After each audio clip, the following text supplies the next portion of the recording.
Friends, ನಮಸ್ಕಾರ ರೀ. ಇವತ್ತಿನ ಈ ವಿಡಿಯೋದಲ್ಲಿ ಒಂದು ಆರೋಗ್ಯಕರವಾದ ಕೇಕ್ ಮಾಡೋಣ.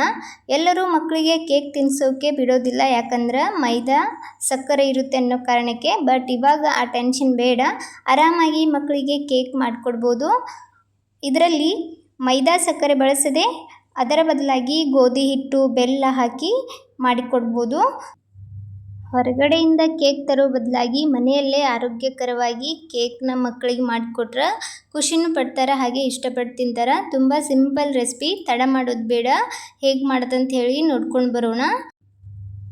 ಮೊದಲಿಗೆ ಒಂದು ಬೌಲ್ ತೊಗೊಂಡು ಅದಕ್ಕೆ 1 ಕಪ್ನಷ್ಟು ಬೆಲ್ಲ ಸೇರಿಸ್ಕೊಂಡಿದ್ದೀನಿ.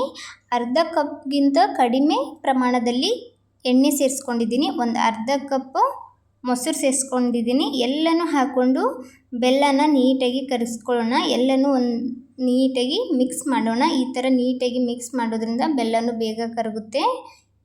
ನಿಮ್ಮ ಹತ್ರ ಪುಡಿ ಬೆಲ್ಲ ಇತ್ತಂದ್ರೆ ಅದನ್ನು ಸೇರಿಸ್ಕೋಬೋದು. ನಂತರ ಇದಕ್ಕೆ ಒಂದು 3 ಟೇಬಲ್ ಸ್ಪೂನಷ್ಟು ಕೊಕೋ ಪೌಡ್ರ್ ಆ್ಯಡ್ ಮಾಡಿದ್ದೀನಿ. ನಾನಿಲ್ಲಿ ಚಾಕ್ಲೇಟ್ ಕೇಕ್ ಮಾಡ್ತಾ ಇರೋದ್ರಿಂದ ಕೊಕೋ ಪೌಡ್ರ್ ಹಾಕ್ಕೊಂಡಿದ್ದೀನಿ. ಇದನ್ನು ನೀಟಾಗಿ ಮಿಕ್ಸ್ ಮಾಡ್ಕೊಳ್ಳೋಣ. ನಾ ಯಾವ ಬೌಲಲ್ಲಿ ಬೆಲ್ಲ ತೊಗೊಂಡಿದ್ದೀನಿ ಅದೇ ಬೌಲೇ 1 ಬೌಲ್ನಷ್ಟು ಗೋಧಿ ಹಿಟ್ಟನ್ನು ತೊಗೊಂಡಿದ್ದೀನಿ. ಅದನ್ನು ಸಹ ಸೋಸಿಬಿಟ್ಟು ಇದಕ್ಕೆ ಸೇರಿಸ್ಕೊಂಡು ನೀಟಾಗಿ ಮಿಕ್ಸ್ ಮಾಡ್ಕೊಳ್ಳೋಣ. ನಂತರ ಸ್ವಲ್ಪ ಹಾಲು ಹಾಕ್ಕೊಂಡು ಇದನ್ನು ಮಿಕ್ಸ್ ಮಾಡ್ಕೊಳ್ಳೋಣ.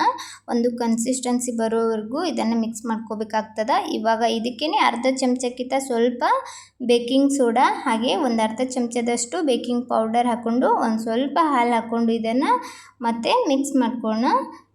ಇವಾಗ ನೋಡ್ಬೋದು, ನಾನು ಈ ಕನ್ಸಿಸ್ಟೆನ್ಸಿ ಬರೋವರೆಗೂ ಇದನ್ನು ರೆಡಿ ಮಾಡ್ಕೊಂಡಿದ್ದೀನಿ.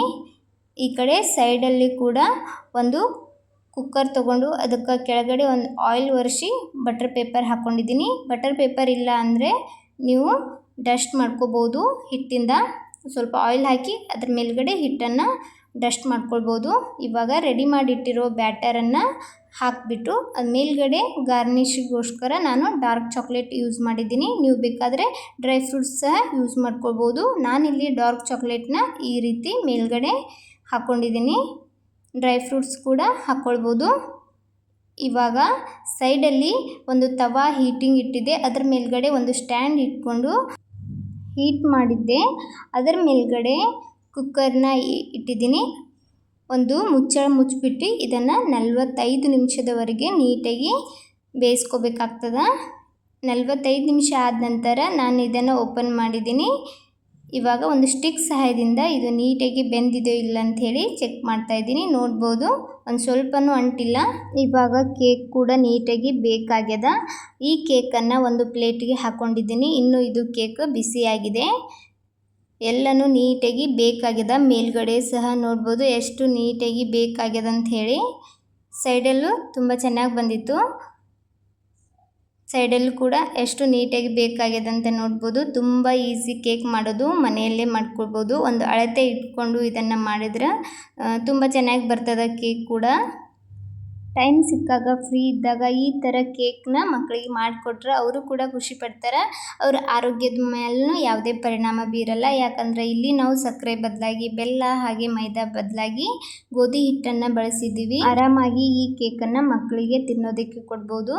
ನೋಡ್ಬೋದು ತೆಳಗಡೆನೂ ಎಷ್ಟು ನೀಟಾಗಿ ಕಲರ್ ಬಂದದಂತ ಹೇಳಿ, ಎಷ್ಟು ಕರೆಕ್ಟಾಗಿ ಬೇಕಾಗ್ಯದಂತ.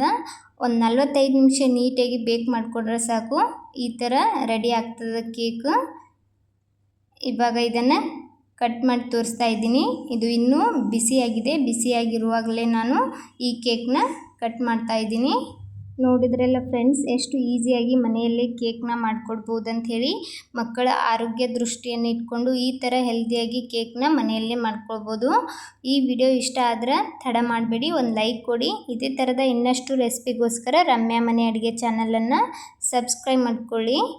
ಯಾರೆಲ್ಲ ಚಾನಲ್ನ ಸಬ್ಸ್ಕ್ರೈಬ್ ಮಾಡದೆ ವಿಡಿಯೋ ನೋಡ್ತಾ ಇದ್ದೀರಾ, ಎಲ್ಲರೂ ಚಾನಲ್ನ ಸಬ್ಸ್ಕ್ರೈಬ್ ಮಾಡಿಕೊಂಡು ವಿಡಿಯೋ ನೋಡಿ. ನನ್ನ ವಿಡಿಯೋ ಯಾರೆಲ್ಲ ನೋಡ್ತಾ ಇದ್ದೀರಾ ಎಲ್ಲರಿಗೂ ಧನ್ಯವಾದಗಳು.